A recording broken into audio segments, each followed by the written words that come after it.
नमस्कार। प्राइम समाचारमा स्वागत छ। म संगीता कटुवाल। म दिपेश घिमिरे। सुरु गरौँ आजका प्रमुख समाचारबाट। चिनिया राजदूत सोङको अभिव्यक्तिले राजनीतिक दलमा तरङ्ग। वैदेशिक हस्तक्षेप बढेको भन्दै सदनदेखि सडकसम्म विरोध। तत्काल फिर्ता पठाउन सरकारलाई दबाब। राजनीतिक नियुक्तिमा खुलमखुला करोडौं वसुली। एमाले प्रतिवेदन मार्फत गर्यो स्वीकार। ढाकछोप गर्ने अन्य दलको प्रयास। नागरिक समाजको आपत्ति। सरकारको संरक्षणका कारण व्यावसायिक भवन अराजक बन्दै। छाया सेन्टरमा नियम विपरीत लुटधन्दा। पार्किङ र सेवा शुल्कमा मनोमानी। महानगर पनि मूक दर्शक। पूर्वी युक्रेनमा रुसी गोलाबारी हुँदा कम्तीमा 17 जनाको मृत्यु। सार्वजनिक पसल सहित प्रशासनिक भवनमा क्षति। निर्दोषलाई निशाना बनाएको युक्रेनको आरोप। र एसिया कपमा सम्मानजनक प्रतिस्पर्धा गरेको नेपालको ध्यान टी20 विश्वकपतर्फ। कार्तिक 13बाट नेपालमै हुने छनौट खेलको तयारी सुरु।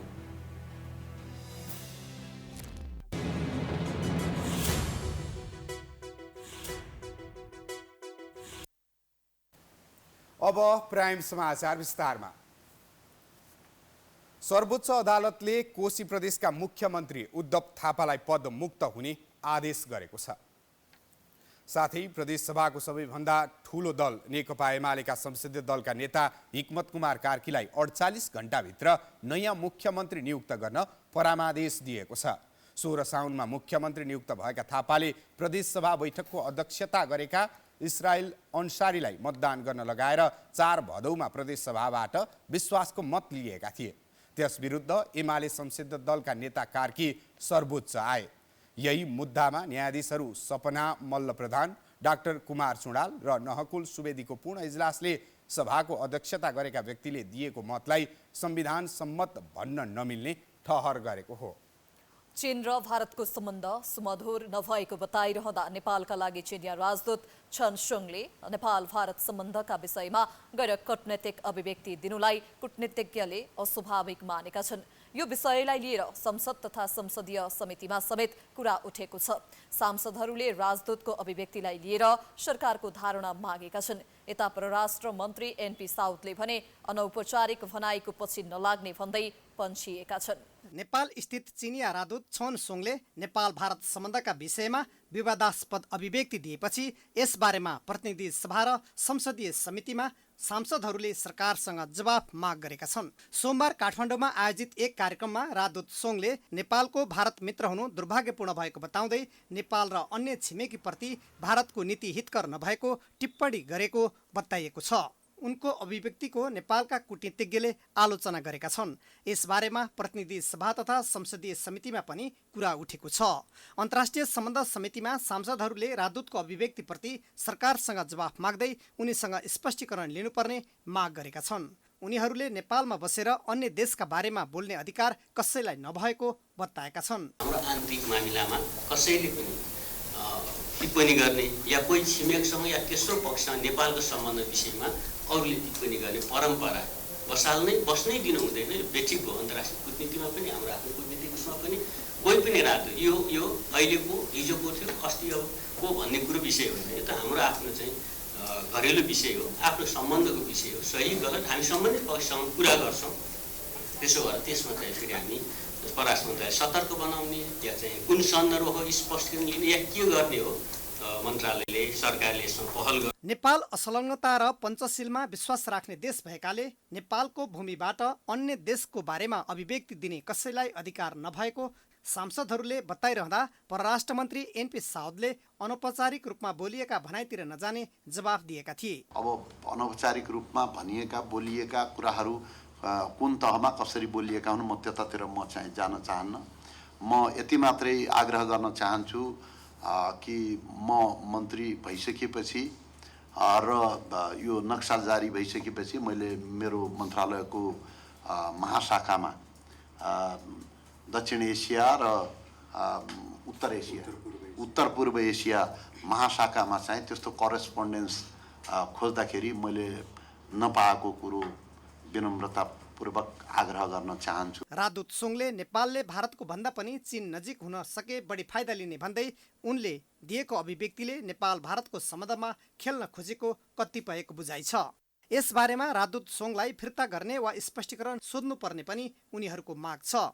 प्रतिनिधि सभाको बिहिबारको बैठकमा जनमत पार्टीका सांसद अब्दुल खान तथा अन्य दलका सांसदले समेत राजदूत सोङको अभिव्यक्तिप्रति सरकारको ध्यानाकर्षण गराएका थिए। विदेशी मुलुकको एउटा राजदूतले नेपालको परराष्ट्र नीति निर्धारण गर्ने होइन, नेपालले कोसँग कस्तो सम्बन्ध राख्ने हो नेपाल आफै निर्धारण गर्ने हो। तर एउटा देशको राजदूतले जुन तरिकाले खुलेआम सार्वजनिक रूपमा सनातनदेखि हजारौं वर्षदेखि कायम रहेको नेपाल भारत सम्बन्धको विषयमा विषगमन गर्ने, वैमनस्यता लगाउने काम गर्न खोजेको छ, त्यो घोर निन्दनीय छ।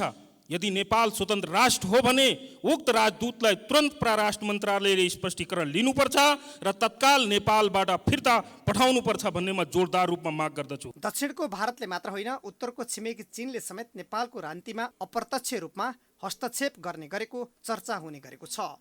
कम्युनिस्ट पार्टीको सत्ता भएको चीनले नेपालका वामपन्थी शक्तिहरूप्रति भने सदाशय देखाउने गरेको छ। देशको सुरक्षा व्यवस्थालाई लिएर सांसदहरूले सरकारको चर्को आलोचना गरेका छन्।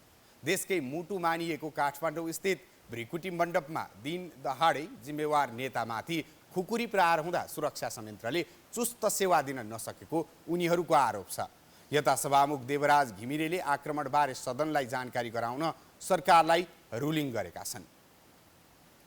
प्रतिनिधि सभा बैठकमा सांसदहरूले देशको सुरक्षा व्यवस्थालाई लिएर सरकारको चर्को आलोचना गरेका छन्। बुधबार काङ्ग्रेस सहमहामन्त्री महेन्द्र यादवमाथि भएको आक्रमणलाई लक्षित गर्दै उनीहरूले सरकारले देशमा भय रहित वातावरणमा हिँडडुल गर्ने वातावरण बनाउन नसकेको आरोप लगाए। बैठकको सुरुमै उनीहरूले नेता यादवमाथि भएको घटनाको छानबिन गर्न माग गरेका थिए। बैठकमा काङ्ग्रेस महामन्त्री गगन कुमार थापाले महेन्द्र यादवमाथि भएको आक्रमणको विरोध गर्दै सांघातिक आक्रमण गर्ने मान्छे पक्राउ परेको अवस्थामा थामथुम पार्ने प्रयास गर्न लागेको भन्दै गहिराईमा पुगेर अनुसन्धान गर्न माग गरे। उनले आफूहरूलाई पटक पटक विभिन्न धम्की आएको र एक्लै हिँड्न पनि कठिन भएको बताए। काठमाडौँमा एउटा संविधान सभा सदस्य भएको व्यक्ति सुरक्षित नदेखिएको भन्दै हिंसालाई कुनै मानेबाट प्रश्रय दिन खोजिए ठूलो मूल्य चुकाउनु पर्ने उनले बताए। नेपाली काङ्ग्रेसका सहमहामन्त्री संविधान सभाका सदस्य महेन्द्र यादवमाथि हिजो मध्याह्न काठमाडौँमा सांघातिक आक्रमण भएको छ। मैले हिजो साँझ चिकित्सकहरूलाई गएर भेटेँ। चिकित्सकहरूको भनाइअनुसार उहाँ भाग्यले बाँच्नु भएको छ। मैले नछल्नु भएको भए जे पनि हुन सक्थ्यो। म उहाँको शीघ्र स्वास्थ्य लाभको कामना गर्छु। सांघातिक आक्रमण गर्ने मान्छे पक्राउ परेको छ, तर एउटा शङ्काले सन्केर हान्यो भनेर एउटा भाष्य निर्माण गर्न खोजिँदैछ। यसलाई थामथाम पार्ने, सामसुम पार्ने कोसिस हुँदैछ। त्यस्तै एमाले सचेतक महेश बर्तौलाले महेन्द्र यादवमाथि भएको आक्रमणको भत्सना गर्दै घटनाको जिम्मा प्रधानमन्त्रीले लिएर जवाफ दिनुपर्ने बताए। नेताहरूमाथि पटक पटक आक्रमण भइरहँदा अपराधीलाई प्रश्रय दिने गरी अभिव्यक्तिहरू आउनु उचित नभएको भन्दै राज्यले गम्भीर रूपमा लिनुपर्ने उनले बताए। पत्रकारहरूसँग आफ्नो अभिव्यक्तिहरू राखेर फिर्ता हुने क्रममा नेपाली काङ्ग्रेसका सहमहामन्त्री संविधान सभाका सदस्य महेन्द्र यादवमाथि जुन प्रकारले सांघातिक हमला भयो, यो हमलाप्रति म नेकपा एमाले संसदीय दलको तर्फबाट, मेरो व्यक्तिगत तर्फबाट म भर्त्सना गर्न चाहन्छु र यो घटनाको सम्माननीय प्रधानमन्त्रीज्यूले जिम्मा लिनुपर्छ। त्यस्तै राप्रपा सांसद धवल शमशेर राणाले महेन्द्र यादवमाथि भएको आक्रमणपछि राप्रपालाई आक्षेप लगाउने काम भएको भन्दै त्यसमा संलग्न व्यक्ति राप्रपाको नभएको प्रश्न पारे। राप्रपा कहिले पनि हिंसामा विश्वास नगर्ने भन्दै राणाले उक्त घटनाका दोषीलाई कडा कारबाही गर्नुपर्ने जिकिर गरे। राष्ट्रिय प्रजातन्त्र पार्टी हिंसाको राजनीतिमा कहिले पनि विश्वास नगरेको थियो, न आउने दिनमा गर्छ। यो विषय प्रष्टै होस् कि त्यो व्यक्ति हाम्रो पार्टीसित कुनै पनि प्रकारले संलग्न थिएन र उसमाथि हुनुपर्ने कारबाही हुनुपर्छ। सदनमा बोल्ने अधिकांश सांसदहरूले पछिल्लो समय व्यवस्था विरोधी गतिविधि बढेको भन्दै सतर्क रहन सभामुख मार्फत सरकारको ध्यानाकर्षण गराएका थिए। साथै देशको स्वास्थ्य, शिक्षा र यातायात क्षेत्रमा देखिएको व्यथितिप्रति कठोर नीति लिन पनि सरकारलाई सुझाएका थिए। चाडपर्व नजिकिएको बेला बजार अनुगमन हुन नसक्दा महँगी बढेर जनताको जनजीवन कष्टकर बन्दा समेत सरकार बेखबर हुने गरेको भन्दै सांसदहरूले आक्रोश समेत पोखेका थिए। परराष्ट्र मन्त्री एनपी साउदले प्रधानमन्त्री पुष्पकमल दाहाल प्रचण्डको चीन भ्रमणको तयारीबारे अन्तर्राष्ट्रिय समितिलाई जानकारी दिएका छन्। साथै समितिका सदस्यहरूले नेपालको नयाँ नक्साका बारेमा अन्य राष्ट्रहरूलाई अझै जानकारी नगराएको भन्दै सरकारको आलोचना गरेका छन्। प्रधानमन्त्री पुष्पकमल दाहाल प्रचण्डले आगामी असोज 6 गते छिमेकी राष्ट्र चीनको भ्रमण गर्ने भएका छन्। भ्रमणको तयारीबारे बिहिबार परराष्ट्र मन्त्री एनपी साउदले अन्तर्राष्ट्रिय सम्बन्ध र पर्यटन समितिलाई जानकारी गराएका छन्। प्रधानमन्त्रीको चीन भ्रमणको तयारी भइरहे पनि अहिलेसम्म एजेन्डा तय नभएको उनले बताए। समितिको बैठकमा मन्त्री साउदले प्रधानमन्त्रीको चीन भ्रमणका समयमा कार्यान्वयन गर्न सकिने परियोजनामा छलफल गर्ने तयारी भए पनि औपचारिक रूपमा एजेन्डा तय नभएको जानकारी गराएका हुन्। मन्त्री साउदले चीन भ्रमणका बेला नेपालसँग जोडिएका नाकालाई सहज रूपमा सञ्चालनका लागि पनि छलफलको एजेन्डा बनाउने तयारी भएको बताए। नेपालको संसदले पारित गरेको नयाँ नक्साको सम्मान चीनले गर्नुपर्ने पनि उनले उल्लेख गरे। नयाँ नक्सा जारी भइसकेपछि पनि यस विषयमा चीनलाई जानकारी गराएको औपचारिक रेकर्ड फेला पर्न नसकेको भन्दै उनले चीनलाई पत्राचार गरिएको जानकारी आए आफू आभारी हुने समेत बताए। चीन भ्रमणलाई सफल बनाउनका लागि सरकारको सम्पूर्ण मेसिनरी क्रियाशील रहेको कुरा म सम्मानित सदनलाई जानकारी दिन चाहन्छु। हामीले ठुलो लिस्टभन्दा पनि एमिकेबल जो चाहिँ डेलिभरी योग्य छन् ती परियोजनाहरू ती मुद्दाहरूलाई चाहिँ अगाडि बढ्ने गरेर प्रस्ताव गर्ने विचार गरिरहेका छौँ। बैठकमा सांसदहरूले नयाँ नक्साका बारेमा अन्य राष्ट्रहरूलाई जानकारी गराइएको विषयमा मन्त्री साउदसँग प्रश्न गरेका थिए। पूर्व प्रधानमन्त्री माधव कुमार नेपालले नेपालको नक्साका बारेमा चीनलाई जानकारी गराएको विषयमा वर्तमान परराष्ट्र मन्त्री र पूर्व परराष्ट्र मन्त्रीको कुरा बाँचिएको भन्दै सत्य तथ्य सार्वजनिक हुनुपर्ने बताए। अब जानकारी गराइसकेको भइसकेपछि एक्लै अनौपचारिक रूपमा गरेको हो कि नेपाल सरकारको तर्फबाट आधिकारिक रूपमा पूर्व परराष्ट्र मन्त्रीजीले जानकारी गराउनु भएको हो। यदि गराउनु भएको हो भने परराष्ट्र मन्त्रालयबाट कसै न कसैको उपस्थिति भएको हुनुपर्दछ। यदि परराष्ट्र मन्त्रालयमा कुनै कर्मचारीको उपस्थिति थियो भने, कुनै अधिकारीको उपस्थिति थियो भने त्यसको रेकर्ड राख्ने गरेको चलन छ कि छैन। त्यस्तै माओवादी केन्द्रका सांसद वर्षमान पुन अनन्तले नयाँ नक्सा जारी गरिसकेको अवस्थामा अन्य मुलुकमा पत्राचार गर्ने विषयमा भएको कमी कमजोरीका बारेमा समितिमा जानकारी गराउनु पर्ने बताए। उनले नेपालको आन्तरिक मामिलामा कुनै पनि राजदूतले टिप्पणी गर्ने परम्परा बस्न दिन नहुने धारणा पनि राखे। टिप्पणी गर्ने या कोही छिमेकसँग या तेस्रो पक्षसँग नेपालको सम्बन्ध विषयमा अरूले टिप्पणी गर्ने परम्परा बस्नै दिनु हुँदैन। व्यक्तिको अन्तर्राष्ट्रिय कूटनीतिमा पनि हाम्रो आफ्नो कूटनीतिक उसमा पनि कोही पनि राजदूत यो अहिलेको हिजोको थियो अस्ति को भन्ने कुरो विषय होइन। यो त हाम्रो आफ्नो चाहिँ घरेलु विषय हो, आफ्नो सम्बन्धको विषय हो। सही गलत हामी सम्बन्धित पक्षसँग कुरा गर्छौँ। अन्य सांसदहरूले चीनको नक्सामा नेपालको पुरानै नक्सा राखिएको विषयमा कूटनीतिक तवरले वार्ता गर्नुपर्नेमा जोड दिएका थिए। साथै चीनका राजदूतको अभिव्यक्ति उप सरकारले कूटनीतिक समाधान खोज्नुपर्नेमा पनि सांसदहरूले जोड दिएका थिए। मन्त्री साउदले भने यस विषयमा मन्त्रालयले कूटनीतिक नोट जारी गरिएको जानकारी गराएका थिए। सरकारले चिकित्सा शिक्षा आयोगको उपाध्यक्षमा डाक्टर अञ्जनी कुमार झालाई नियुक्त गरेको छ। सिंहदरबारमा आज बसेको मन्त्री परिषद बैठकले झालाई चिकित्सा शिक्षा आयोगको उपाध्यक्षमा नियुक्त गर्ने निर्णय गरेको सरकारका प्रवक्ता रेखा शर्माले जानकारी दिइन्। यसअघि आयोगको उपाध्यक्षको नाम सिफारिस गर्न गठित सिफारिस समितिले आयोगको उपाध्यक्ष नियुक्तिका लागि डाक्टर अञ्जनी कुमार झा, डाक्टर प्रवीण मिश्र र डाक्टर श्रीकृष्ण गिरीको नाम सिफारिस गरेको थियो। बैठकले शिक्षा ऐन सङ्घीय संसदमा पेश गर्ने निर्णय पनि गरेको छ भने स्वास्थ्य क्षेत्रको लैङ्गिक समानता सामाजिक समावेशीकरण रणनीति 2080 स्वीकृत गरिएको प्रवक्ता शर्माले शिक्षा विज्ञान तथा प्रविधि मन्त्रालयको प्रस्तावमा यो तेजाब तथा अन्य घातक रासायनिक पदार्थ नियमावली 2080 यो समितिमा छलफलको क्रममा थियो। त्यो आज क्याबिनेटले स्वीकृत गरेको छ र त्यसै गरेर यो सङ्घीय मामिला तथा प्रशासन मन्त्रालयको प्रस्तावको सङ्घीय निजामती सेवाको गठन सञ्चालन र सेवाको शर्त सम्बन्धी विधेयक 2080 सङ्घीय संसदमा पेश गर्नको निम्ति हाम्रो क्याबिनेटबाट आज पास भयो। त्यस्तै बैठकले निजामती सेवा दिवसका अवसरमा 40 जना कर्मचारीलाई पुरस्कार प्रदान गर्ने निर्णय पनि गरेको छ। उपप्रधान एवं गृहमन्त्री नारायण काजी श्रेष्ठले मुलुकको विकास र समृद्धिका लागि सहमतिका साथ अघि बढ्न जरुरी रहेको बताएका छन्। आज चितवनको माडी नगरपालिकाले आयोजना गरेको जनप्रतिनिधि एवं कर्मचारीसँगको छलफलका क्रममा श्रेष्ठले एकअर्कालाई तानातान गर्ने राजनीतिक संस्कारले मुलुकको विकास हुन नसकेको भन्दै राजनीतिक संस्कार परिवर्तन गरेर विकास निर्माणमा सहमतिका साथ अघि बढ्न जरुरी रहेको बताए। उनले भ्रष्टाचारको जालोलाई अन्त्य गरेर सुशासन कायम नगरेसम्म मुलुकको समृद्धि सम्भव नरहेको उल्लेख गरे। उपप्रधानमन्त्री श्रेष्ठले सुशासन, समृद्धि र सामाजिक न्याय अहिलेको सरकारको मुख्य कार्यभार रहेको बताउँदै यस अनुसार अघि बढ्न सबैलाई आग्रह गरे। समृद्धि र सामाजिक न्याय यो तीनटा कडीलाई जोड्नुपर्छ भनेर त्यस आधारमा काम अगाडि बढाउने गरेका छौँ र तपाईँहरू सबैले पनि यहाँ पुगिसक्नु भएको छ।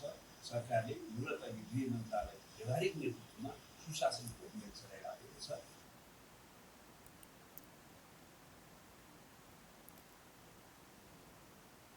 कार्यक्रममा उनले सुकुम्बासी समस्या समाधानका लागि कानून संशोधन गरेर भए पनि अघि बढ्ने प्रतिबद्धता समेत जनाए। समाचार जारी छ, हामी विश्रामपछि आउँछौँ।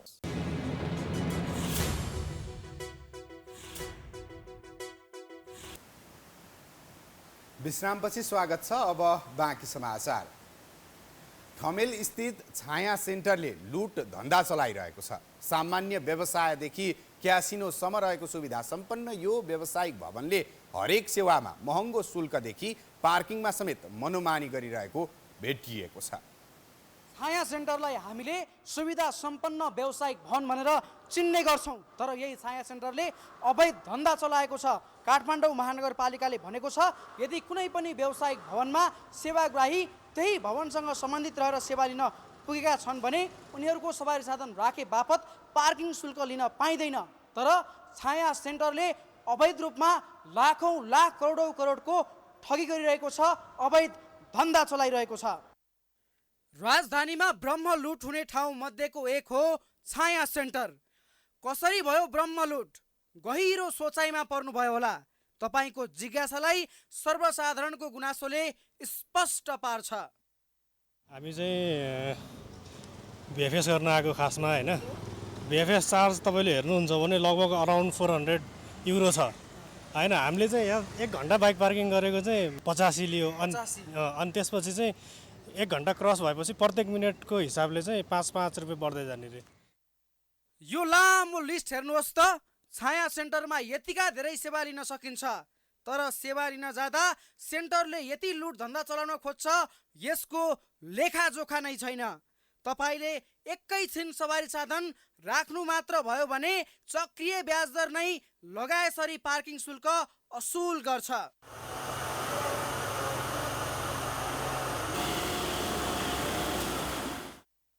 छाया सेन्टरले दैनिक हजारौं सेवाग्राहीबाट अवैध रूपमा पार्किङ शुल्क असुल गरिरहेको छ। काठमाडौँ महानगरपालिकाको नियमअनुसार मोटरसाइकलको प्रति घण्टा 25 र गाडीको प्रति घण्टा अधिकतम 75 भन्दा बढी शुल्क लिन पाइँदैन।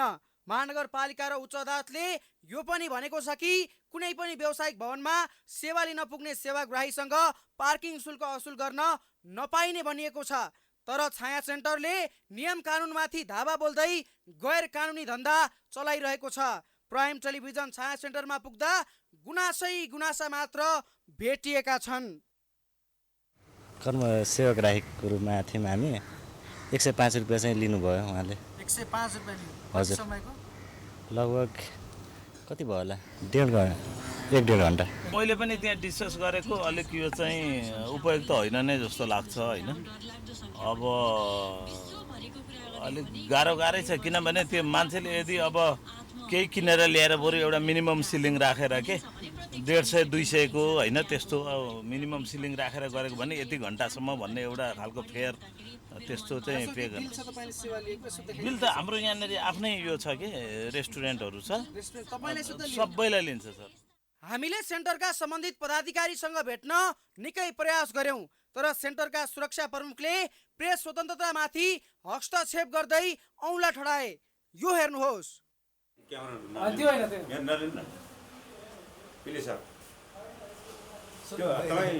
हाम्रो डिपार्टमेन्ट रहेछ कि लिने? किन लिने भन?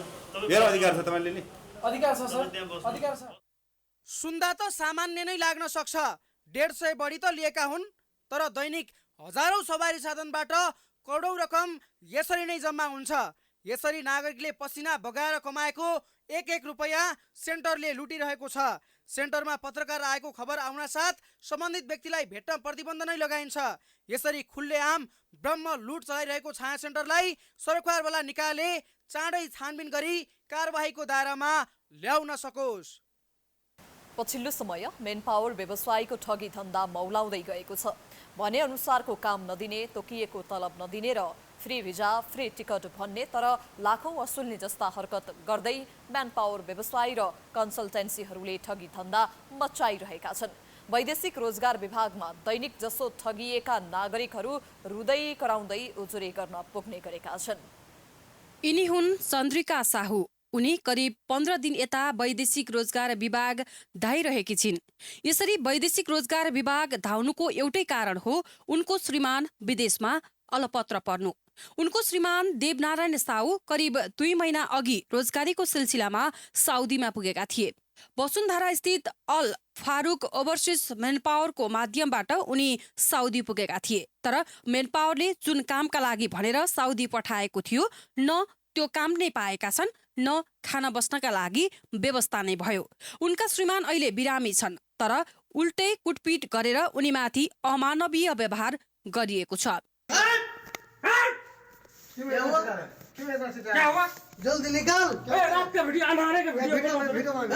उनी मात्र होइन अन्य 6 जना भन्दा बढी व्यक्तिलाई यसरी नै साउदीमा राखिएको छ। उनीहरूका परिवार आफन्तलाई नेपाल झिकाउन भन्दै कहिले मेन पावर कम्पनी त कहिले वैदेशिक रोजगार विभाग धाइरहेका छन्। तर कतैबाट पनि आफूहरूले न्याय नपाएको उनीहरूको गुनासो छ।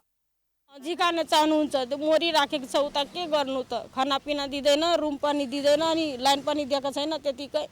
अरू मान्छे भुजाचुरा के लगिदिन्छ नि खाएर बसिराखेको छ। 7 दिन भइसक्यो ज्वरो आएर मर्ने आँटेको छ, औषधि केही दिँदैन। वसुन्धरा स्थित अल फारूक ओभरसिज मेन पावरले पनि आफन्तलाई झिकाइदिने आश्वासन मात्रै दिएको पीडितको गुनासो छ।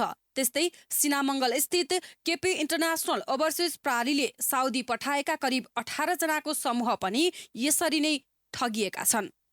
भनिरहनु भएको छ हामीलाई नेपाल पठाइदिनुहोस्, हामी नेपाल आउँछौँ, हामीले वैदेशिक रोजगारमा मेन पावर दिएको पैसा हामीलाई चाहिँदैन भन्दा पनि सुनवाई हुँदैन। यो अल फारू मेन पावर पनि मिलो मतमा अल फारू मेन पावर दादागिरी देखाएर आजसम्म मान्छे आएको छैन।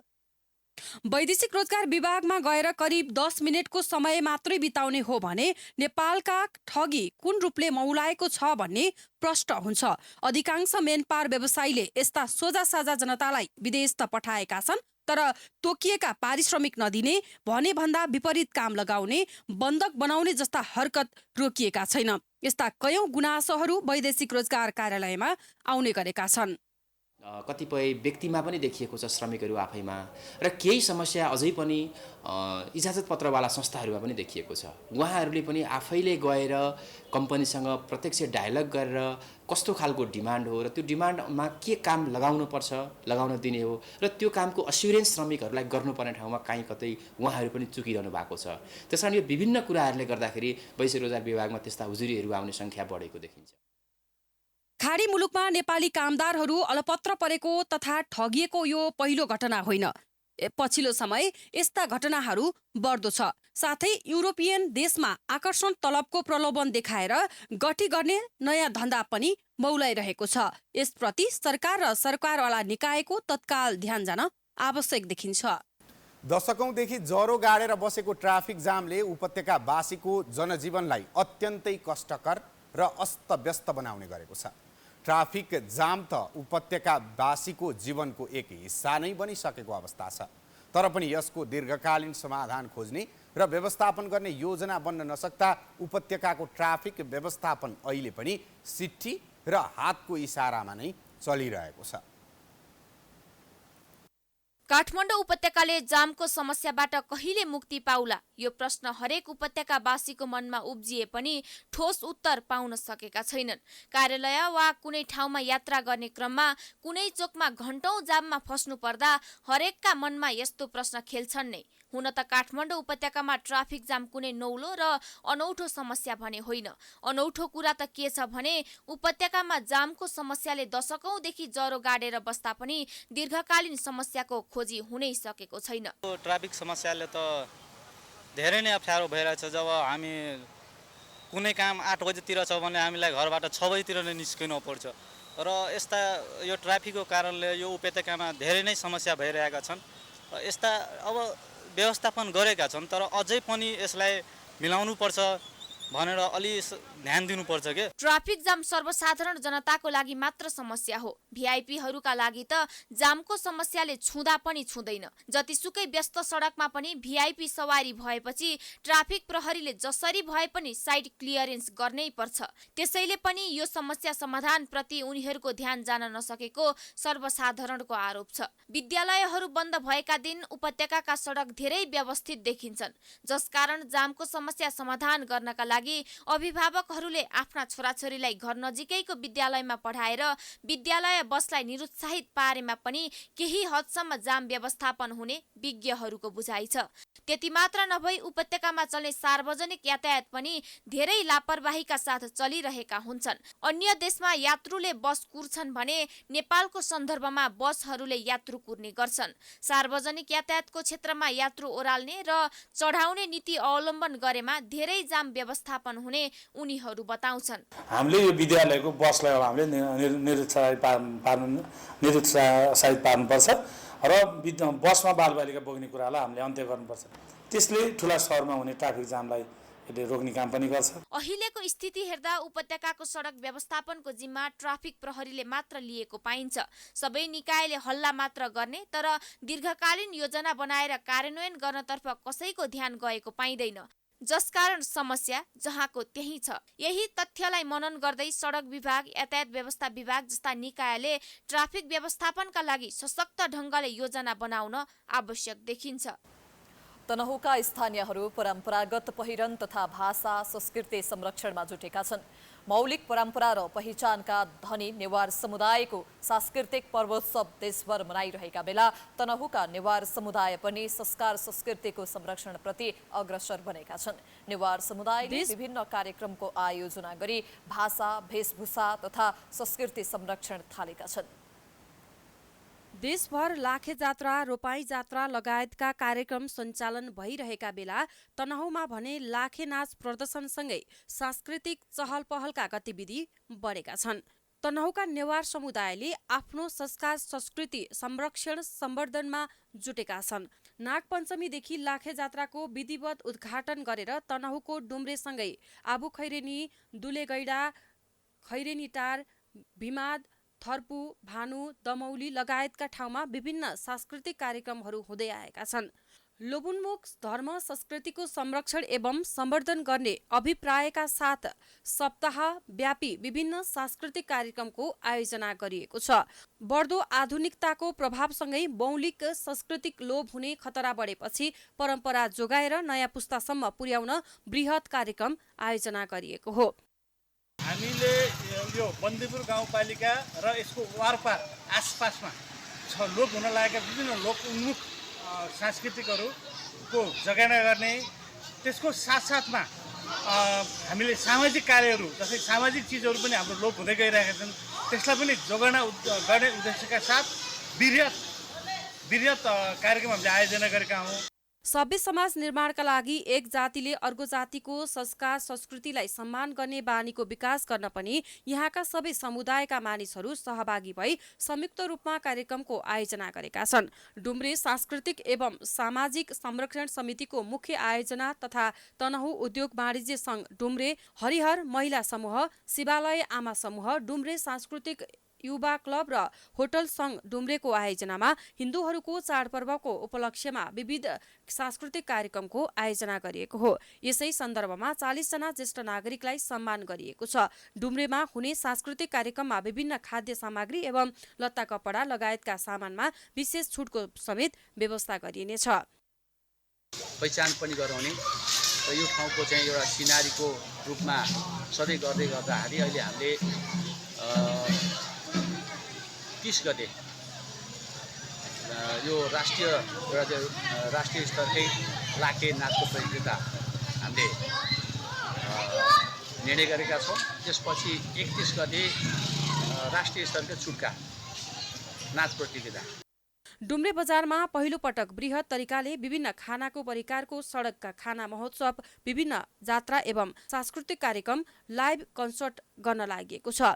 विभिन्न खाद्य सामग्री एवं दैनिक उपभोग्य वस्तु, लत्ता कपडाहरू एकदमै सर्वसुलभ मूल्यमा स्टलको रूपमा राखेर नै हामीले चाहिँ आम उपभोक्ताजीहरूलाई चाहिँ हामीले चाहिँ यो अवसरको रूपमा प्रदान गरेका छौँ।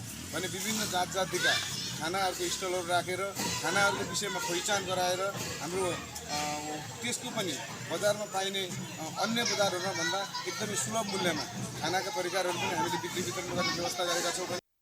तालिम निर्माण गरी विभिन्न कार्यक्रम तय गरिएको छ, जस अन्तर्गत रोपाई जात्रा एवं स्थानीय सांस्कृतिक कार्यक्रम भाद्र 20 गते सम्पन्न भएको छ भने दही जात्रा भाद्र 21 गते, खुला लाखेनाच प्रतियोगिता भाद्र 30 गते, खुला चुड्का प्रतियोगिता भाद्र 31 गते र खुला 30 गीत प्रतियोगिता असोज 1 गते गर्ने आयोजकले जनाएको छ। त्यस्तै कार्यक्रमलाई थप भव्य बनाउन प्रतियोगितामा सहभागी र विजेता टिमलाई पुरस्कारको समेत व्यवस्था गरिएको छ। प्रतियोगितामा टिम दर्ताको लागि भने कुनै शुल्क नलाग्ने आयोजकले जनाएको छ। प्राइम टेलिभिजनका लागि तनहुँबाट विकास खनालको रिपोर्ट। स्थानीय सरकारले परम्परागत सिपको संरक्षणमा चासो नदिँदा पेसा नै सङ्कटमा पर्दै गएका छन्। बझाङको केदार रम्ब्यू गाउँपालिका 8 मुलापानीका उजले चौधाराको परम्परागत ठेकी बनाउने पेसा संरक्षणको अभावमा सङ्कटमा परेको छ। पेसा सङ्कटमा परेसँगै उनको परिवारका लागि आम्दानीको स्रोत समेत गुम्दै गएको छ। परम्परागत सिपको संरक्षण नहुँदा स्थानीय स्तरमा विभिन्न सामग्री निर्माण गर्ने पेसाहरू सङ्कटमा पर्दै गएका छन्। बझाङको केदारसिउ गाउँपालिका 8 स्थित मुलपानीका चदारा परिवारले वर्षौंदेखि निर्माण गर्दै आएको काठको ठेकी लगायत विभिन्न सामग्री निर्माण गर्ने पेसा सङ्कटमा परेको हो। 16 जना परिवार रहेको चदारा परिवारको आम्दानीको स्रोत नै काठको ठेकी निर्माण गर्ने र बिक्री वितरण गर्नु हो। तर पछिल्लो समय आधुनिकतासँगै पुराना पेसा संरक्षण नहुँदा चदारा परिवारमा घर चलाउन समस्या हुँदै गएको छ। परापूर्व कालदेखि नै गर्दै आएको काठको ठेकी कोर्ने पेसाले समाजमा छुट्टै महत्त्व दिने भए पनि काठको ठेकी कोर्ने पेसालाई दैनिक ज्याला मजदुरीको रूपमा व्यवस्थापन नहुँदा खलिया प्रथाकै रूपमा काम गर्ने गराउने कार्यले कम आम्दानी हुने गरेको छ। अहिले पनि खलिया प्रथाकै रूपमा काम गर्दा वर्षभरि खाना र छोराछोरीको लालन पालनसँगै शिक्षा दीक्षामा अभाव हुने गरेको चदारा परिवारको गुनासो छ। यो अब यी रीतिमुले यसै आनेर ठिन्ना आनेर हामीले पुरिदिएर मानु मुटु मागेर खाएको अहिलेसम्म। त्यही भएर हामीले खाडा छैन सर। अब यहीको लागि केही न केही व्यवसाय अरे दियो भने हामीलाई राम्रो हुन्थ्यो सर। अहिलेसम्म अब खासै हामीले कसै भनेको नै अब यो पन्ने गरेको नि। अब वडामा हाम्रै गाउँको मान्छेलाई त भनेको टिमी त देऊ भन्न हामीले हुन्छ भन्यो, अब हुँदैन त भनेन। त्यस्तै भयो। बाउबाजेले गर्दै आएको काम भएकोले आफूले गर्ने गरेको भए पनि यस व्यवसायका लागि कुनै निकायबाट साथ सहयोग र संरक्षणमा चासो नहुँदा खलिया प्रथामा आश्रित हुनु परेको चदारा परिवारको गुनासो छ। सामग्री निर्माणका लागि व्यवस्थित ठाउँ नहुँदा मौसम परिवर्तनको मार समेत खेप्नु परेको छ। सिजनको समयमा 2 पटक खलिया प्रथा चल्ने भएकोले आफूहरूले खलो दिएरै चदारा परिवारलाई ठेकी कोर्न लगाउने काम गरेको स्थानीयले दाबी गरेका छन्। कोदे मकै बेतु जुनसुकै भए पनि हामीले दिने हो हजुरलाई। त्यस्तो छ। अब तनीसँग अब सिप छ अवस्था छ भने अब तनीले भन्यो भने चाहिँ हामीले खुरुक्कै हो हजुर दिने। सिजनमा चल्ने भनेको 2 महिना हो, असोज भदौ साउन असार। यता स्थानीय सरकारले परम्परागत पेसा संरक्षणका लागि नीति निर्माण गरी अगाडि बढ्ने जनाएको छ। सामग्री निर्माणमा सहजताका लागि आधुनिक निर्माण सामग्री खरिदमा चासो दिएको गाउँपालिका अध्यक्षको भनाइ छ। परम्परागत हाम्रो जो औजार के अरे हाम्रो सिपहरू छन् त्यसलाई चाहिँ अझ राम्रो ढङ्गले उहाँहरूलाई त्यस्ता खालका सामग्रीहरू जसले धेरै परिश्रम गरेर त्यो सामान बनाउनु पर्थ्यो भने अब त्यसलाई चाहिँ थोरै मेसिनबाट भए पनि छिटो छरितो हुने खालले त्यस्ता सामग्रीहरू निर्माण गर्नका लागि सहयोग गर्ने भन्ने चाहिँ लक्ष्य राखेका छौँ। हामीले नीति तथा कार्यक्रममा पनि उल्लेख गरेका छौँ। बजारमा पाउने आधुनिक सामग्री तथा पुराना पेसा संरक्षित नहुँदा गाउँघरमा निर्माण हुने हस्तकलाका सामग्री लोप हुने खतरा बढेको छ। प्राइम टेलिभिजनका लागि बझाङबाट प्रदीप मलासीको रिपोर्ट। लुम्बिनी विकास कोषका उपाध्यक्ष ल्यार्का लामाले लुम्बिनी बनाउन आफू आएको भन्दै सहयोग गर्न आग्रह गरेका छन्। लामाले लुम्बिनी धार्मिक आस्थाको धरोहर भएको भन्दै स्थानीय बुद्धिजीवी, पत्रकार र अन्य विभिन्न सङ्घ संस्थालाई सहयोग गर्न अपिल गरे। लुम्बिनीमा रूपन्देही, कपिलवस्तु र नवलपरासीमा पत्रकारहरूसँग परिचयात्मक तथा भेटघाट गर्दै लामाले लुम्बिनी धार्मिक आस्थाको केन्द्र भएको बताए। उपाध्यक्ष लामाले मायादेवीको कसम खाएर लुम्बिनीमा लिन होइन दिन आएको बताए। उनले लुम्बिनीको गुरु योजना आफ्नो कार्यकालमा पूरा गर्ने प्रतिबद्धता जनाए।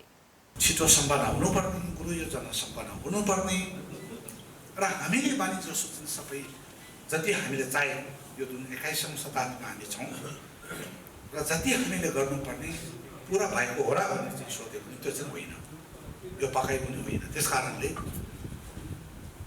म भर्खरै यहाँ आउँदैछु, मैले पनि बुझ्दैछु। उनले लुम्बिनी गुरु योजनाका सम्बन्धमा र कोषको कामका बारेमा विभिन्न प्रश्न र गुनासाहरू उठेको बताउँदै त्यसलाई सम्बोधन गरेर अगाडि बढ्ने बताए। त्यस्तै लामाले विश्वका विभिन्न मुलुकबाट लुम्बिनी आउन चाहनेहरूलाई अनुकूल वातावरण बनाउने दाबी गरे। समाचार जारी छ, हामी विश्रामपछि आउँछौँ।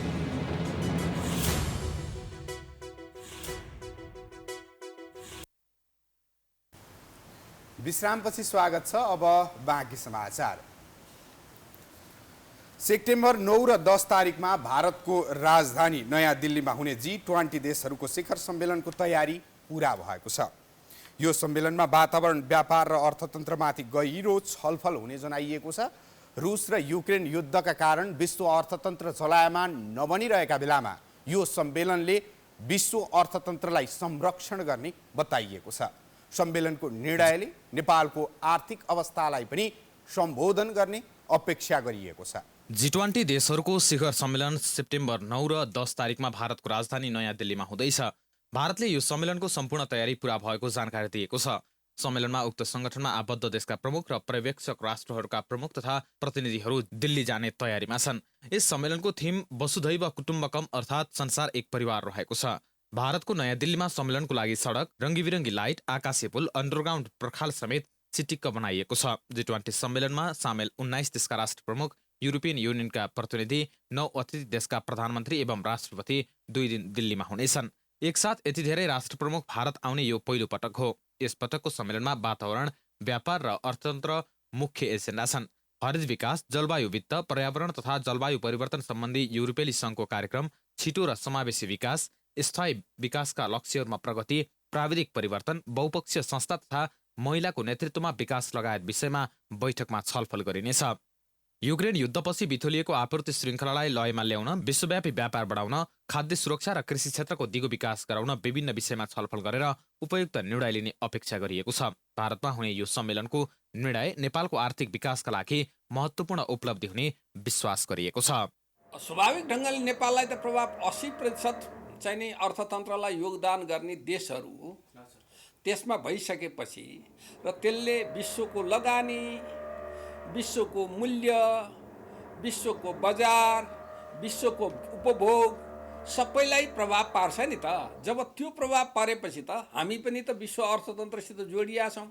स्वाभाविकतः त्यसको प्रभाव हाम्रो बजारमा, हाम्रो लगानीमा, हाम्रो उपभोगमा र समेत पर्छ। सम्मेलनमा चिनिया राष्ट्रपति सी जिनपिङ भने उपस्थित नहुने भएका छन्। वर्षौंदेखि चीन भारत सीमा विवाद र हालसालै चीनले जारी गरेको नयाँ नक्सामा भारतका केही भूभाग पनि समेटिएपछि भारतले त्यसको कडा विरोध गरेको छ। सीमा विवाद उत्कर्षमा पुगेको समय भएकोले पनि चिनिया राष्ट्रपति भारत जान नचाहेको कतिपयको विश्लेषण छ। चिनिया राष्ट्रपतिको सट्टा प्रधानमन्त्री ली क्वियाङ बैठकमा उपस्थित हुने भएका छन्। रुसी राष्ट्रपति भ्लादिमिर पुटिन पनि सम्मेलनमा सहभागी हुने छैनन्।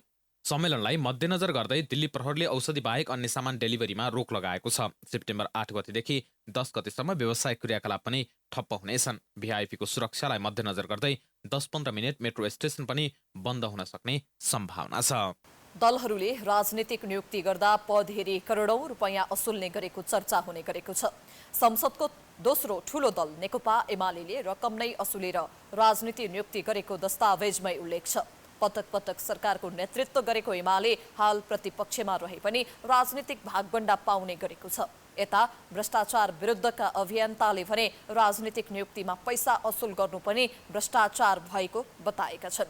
नेकपा एमाले निर्वाचन आयोगमा बुझाएको आर्थिक वर्ष 2078-79 को आय भएको लेखा परीक्षण प्रतिवेदनमा आय अन्तर्गत राजनीतिक नियुक्तिको शीर्षकमा 25,31,560 रुपैयाँ आम्दानी गरेको उल्लेख गरेको छ। पार्टीले राजनीतिक नियुक्ति गर्दा उक्त रकम लिएको स्पष्ट रूपमा देखिएको छ। पटक पटक सरकारको नेतृत्व गरेको र अहिले पनि राजनीतिक नियुक्ति गर्दा एमाले भाग पाउने गरेको भन्दै उसको आलोचना हुने गरेको छ। हुन त राजनीतिक दलले राजनीतिक भागबण्डाका आधारमा न्यायाधीश, राजदूत लगायत अन्य पदमा नियुक्त गर्ने गरेका छन्। त्यसो गर्दा दलहरूले पद हेरी करोडौं रुपियाँ लिने गरेको बताइन्छ। यस कुरालाई नेकपा एमाले आफ्नो दस्तावेजमा नै उल्लेख गरेर दलहरू खुल्लामखुल्ला भ्रष्टाचार गर्न सक्छन् भन्ने पुष्टि भएको छ। एउटा त अब भइरहेकै कुरालाई स्वीकार गर्यो भनेर आँट देखायो भन्न पनि पाइन्छ होइन। अर्को यथार्थ चाहिँ के छ भने अब हुन त यी सब कुराहरू अन्डर टेबल त छँदै थियो। हामी सबै लगातार चर्चा गर्दै आएका छौँ नेपालको भ्रष्टाचार, राजनीतिमा जुन चरम भ्रष्टाचार छ, चरम व्यथिति छ, त्यो त हामी भन्दै आएका छौँ। एक्सपेन्सेसहरू बढ्दै जान्छन्। अब त्यो एक्सपेन्स कहाँबाट आउने त? यही भित्रबाट त निकाल्ने हो। अनि उनको हातमा जे टुल्सहरू छ, जे उपकरणहरू छ, त्यो नियुक्तिहरू छ, यो त भ्रष्टाचारलाई औपचारिकीकरण भन्नुपर्छ यसलाई। नेकपा एमाले भने पार्टी लेबीबाट चलेको बताउँदै राजनीतिक नियुक्ति गर्दा पैसा लिनुलाई स्वाभाविक भनेको छ। सामान्यतया यहाँहरूलाई जानकारी गराउँ, जस्तै हामीले निर्वाचित सांसदहरूले हामीले पार्टीलाई पनि केही लेबी तिर्छौँ। हाम्रा केही लेबीहरू हुन्छ, त्यो लेबीका विषयलाई त्यसरी उजागर राखिएको विषय हुनसक्छ। त्यस कारणले गर्दा जस्तै म सांसद, मैले निश्चित हामी सबै सांसदले पार्टीलाई लेबी तिर्छौँ। त्यसै गरी राजनीतिक नियुक्ति प्राप्त गरेका व्यक्तिहरूले पनि पार्टीलाई स्वविवेकी ढङ्गबाट तिर्न सक्छन्। त्यसलाई पनि हिसाबमा राख्ने कुरा, पारदर्शी ढङ्गले ल्याउने कुरालाई स्वाभाविक मान्नुपर्छ। निर्वाचन आयोगमा लेखा ढाँचामा राखेको दलहरूको खर्चको स्रोतमा पार्टी सदस्यता, चन्दा, चल अचल सम्पत्ति बेचबिखनबाट प्राप्त रकम, नेपाल सरकारबाट प्राप्त रकम उल्लेख गरेको छ। तर राजनीतिक नियुक्तिलाई शीर्षकमा राखिएको छैन। राजनीतिक दलका नेताले पनि राजनीतिक नियुक्ति गर्दा रकम लिनु अस्वाभाविक भएको बताउँदै आएका छन्। के भन्छु भने हामी अघि भनिहालेँ, कुनै पनि नियुक्तिहरू भागबण्डाको आधारमा हुने अथवा पैसाको आधारमा हुने नियुक्ति को त हामी अत्यन्त ठुलो विरोध गर्छौँ।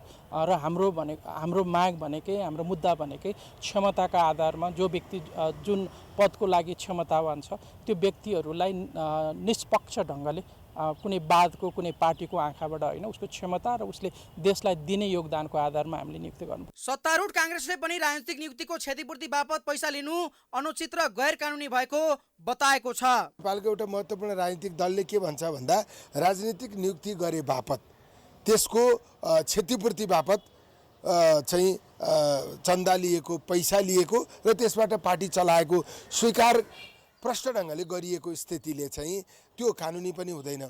त्यो अभ्यास हामीले निरन्तर रूपमा अगाडि बढाइरह्यौँ भने नेपालमा पार्टीहरूको कब्जामा सबै संस्थाहरू जान्छन्। नानी गरेको विषय पारदर्शी हुनुपर्छ। अब अन्य स्रोतबाट त्यसरी चाहिँ पैसा जम्मा गर्ने, रिश्वत लिने अवस्था हुनु हुँदैन। राजदूत नियुक्तिदेखि लिएर ठुला राजनीतिक नियुक्तिमा दलहरूले करोडौं वसुल्ने चर्चा चल्ने गरेको भए पनि एमाले आफ्नो दस्तावेजमै राजनीतिक नियुक्तिलाई खुल्लमखुल्ला आएको स्रोत मान्नुले दलहरू पैसाका लागि कति तल झर्न सक्छन् भन्ने स्पष्ट भएको छ।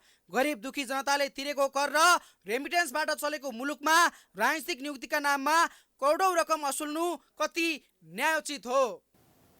अब आर्थिक समाचार।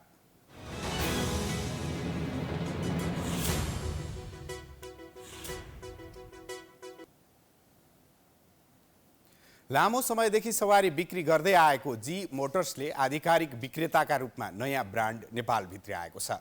जी मोटर्स प्रणालीले आधिकारिक विक्रेताका रूपमा चिनिया विद्युतीय सवारी ब्रान्ड स्काई वेल नेपाल भित्र आएको हो। विद्युतीय सवारीप्रति उपभोक्ताको बढ्दो चाहनालाई सम्बोधन गर्न जी मोटर्सले प्रिमियम ब्रान्डको विद्युतीय एसयुभी ल्याएको हो। स्काई वेलका विद्युतीय सवारी जर्मनी, इजरायल, टर्की र रसिया लगायत 48 भन्दा बढी देशमा बिक्री हुँदै आएको छ।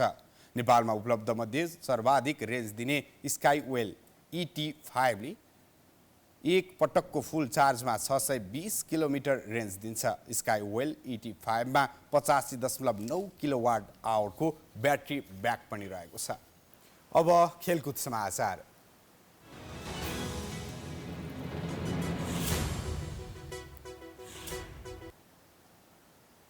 एशिया कप क्रिकेटमा भारत र पाकिस्तानसँग सम्मानजनक प्रतिस्पर्धा गरेको नेपालले अब भने T20 विश्वकप तर्फ आफ्नो ध्यान केन्द्रित गर्न थालेको छ।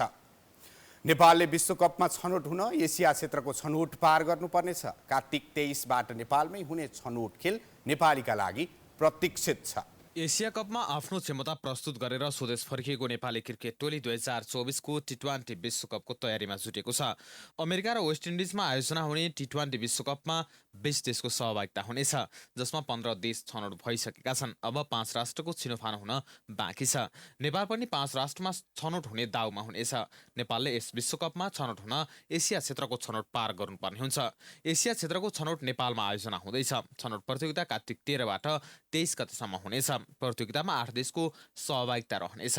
प्रतियोगितामा आयोजक नेपाल, युएई, हङकङ, ओमन, सिङ्गापुर, बहराइन र उपक्षेत्रीय छनौटबाट आउने 2 राष्ट्रबीच प्रतिस्पर्धा हुनेछ। छनौटको स्पष्ट फर्मेट सार्वजनिक नभए पनि युरोप र इस्ट पेसिफिक छनौट सिङ्गल राउन्ड रोबिन लिगका आधारमा भएका छन्। त्यसैले यस प्रतियोगिता पनि सोही फर्मेटमा हुने अनुमान गर्न सकिन्छ। सोही फर्मेटमा प्रतियोगिता भएमा हरेक टोलीले हरेकसँग खेल खेल्नेछन्। शीर्ष 2मा रहने राष्ट्रले विश्वकपमा स्थान बनाउनेछन्। समूहमा शीर्ष 2मा रहेमा नेपालले 2024को विश्वकपमा स्थान बनाउनेछ। 2014मा बङ्गलादेशमा आयोजना भएको टी20 विश्वकपमा पहिलो पटक सहभागिता जनाएको नेपाललाई 10 वर्षपछि 2024मा आयोजना हुने विश्वकपमा सहभागी हुने अवसर छ।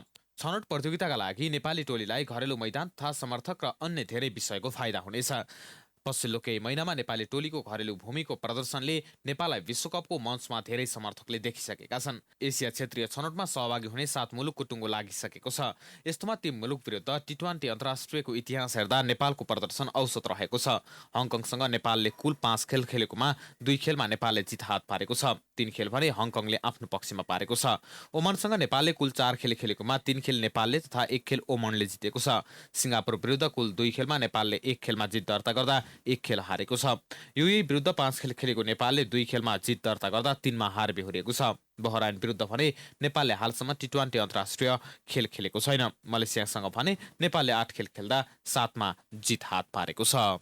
हामी प्राइम समाचारको अन्त्यमा आइपुगेका छौँ। जाँदा जाँदै प्रमुख समाचार पुनः एकपटक। चिनिया राजदूत सोङको अभिव्यक्तिले राजनीतिक दलमा तरङ्ग, वैदेशिक हस्तक्षेप बढेको भन्दै सदनदेखि सडकसम्म विरोध, तत्काल फिर्ता पठाउन सरकारलाई दबाव। राजनीतिक नियुक्तिमा खुलमखुला करोडौं वसुली, एमाले प्रतिवेदन मार्फत गर्यो स्वीकार। ढाकछोप गर्ने अन्य दलको प्रयास, नागरिक समाजको आपत्ति। सरकारको निकम्मापनका कारण व्यावसायिक भवन अराजक बन्दै, ठमेल स्थित छाया सेन्टरले नियम विपरीत लुट धन्दा मचायो, पार्किङ र सेवा शुल्कमा मनोमानी। पूर्वी युक्रेनमा रुसी गोलाबारी हुँदा कम्तीमा 17 जनाको मृत्यु, सार्वजनिक पसल सहित प्रशासनिक भवनमा क्षति, निर्दोषलाई निशाना बनाएको युक्रेनको आरोप।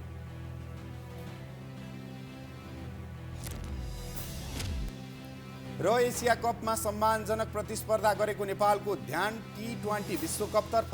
कार्तिक 13बाट नेपालमै हुने छनौट खेलको तयारी सुरु।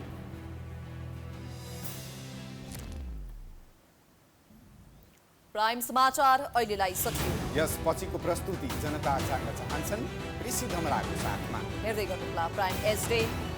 नमस्कार।